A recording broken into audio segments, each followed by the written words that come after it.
doing math, teaching math, even though I'm not that great, but I try my best. All right, so here's the problem. 5x plus 5 equals 45. So anything like this right here, right, is equal to this. So 5x plus 5, in other words, means 45. Right? Because 45 is equal to 45. All right? So that's just an example of how you know that they're equal on, that each side of the equal sign is equal. Okay? So for example, if I take a minus 5 away from this and I do 40, I can't leave it like this, right? Because now 40 we know doesn't equal 45. So I would have to do a minus 5 from this side too. And then it would be 40 equals 40, right? So if I want to mess around with any side of the equal sign, I have to make sure that I do it to the other side too. So when you solve for x, when you solve for x, all that means is get x alone, okay? So the problem is 5x plus 5 equals 45. And we want to get x alone. Oh, that's my dogs. Okay. So what's keeping x right here from being by itself, like we want it to end up looking like this. X equals, right? We want it to end up looking like that with a number here. I don't know, I'm just going to say 37. Like, our answer is going to look something like this. That's not going to be the right number, but we want x by itself. We want to solve for it. Okay. So, the thing that's keeping x from being by itself is this plus 5 and this 5, right? Because if those weren't there, right, if we got rid of that 5, and if we got rid of that plus 5, we would have x equals 45, and x would be alone. But it's not that simple. We can't just cross it out, obviously, right? This is math, so we have to cross that out. Okay. All right. So let me start fresh. The problem is, hold on a second. Okay.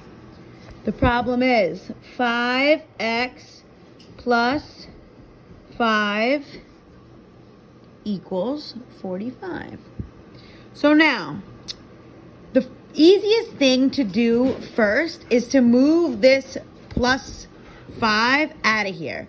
When you think about that, getting the x by itself, always move whatever's adding or subtracting to it first. This right here, 5x like that, this means 5 is multiplying to x.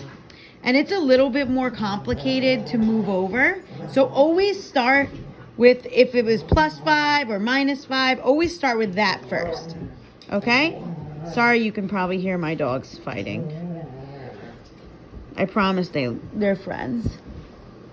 Okay, 5x plus 5 equals 45. So now, we said the first thing we want to do is get rid of this plus 5, right? Okay. So let's just cross it out. So what we can't just cross it out, we know that, right? So we have to think about what the opposite of a plus 5 is. The opposite of a plus 5 is a minus 5, right? So if we take 5 minus 5, we get a 0, right? So then we can actually just move this down. 5x equals 45. But whatever you do to one side of the equal sign, you have to do to the other side of the equal sign. So since I subtracted 5, I have to subtract 5 from the other side as well. Okay? So you get 5x equals 40. Okay? So far what we did is we just got rid of this plus 5 because we're trying to get x by itself. We subtracted it out. But what you do to one side, you have to do the other side. So we also subtracted it from 45. So we were left with 5x equals 40. Does that make sense? If it doesn't make sense, just stop watching the video now and text me. If it does make sense, then continue. Okay, so we know that the opposite of addition is subtraction, right? And the opposite of subtraction is addition. Well, when we have 5x like this stuck together, that means that it's actually multiplying, okay? So what is the opposite of multiplication? It's division, right? What is the opposite of division? It's multiplication. So take a look here. We see that the 5 is attached to the x. We want the x to get by itself, right? So what we do is we know it's multiplying. So what is the opposite of multiplication? Division, right? The opposite of multiplication is division. So what we need to do is we need to get this 5 out of here, right? Because we want it to look like x equals a number. So we need to get this 5 out of here. So what we can do is we do the opposite of multiplication. Just like here, we did the opposite of addition, which was subtraction, and we got rid of it. We're going to actually do the same thing with this 5. So 5 times x. The opposite would be actually dividing that 5 out of here. That way, we can get rid of it.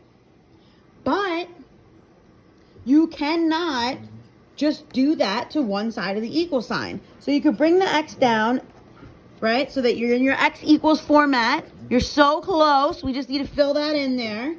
So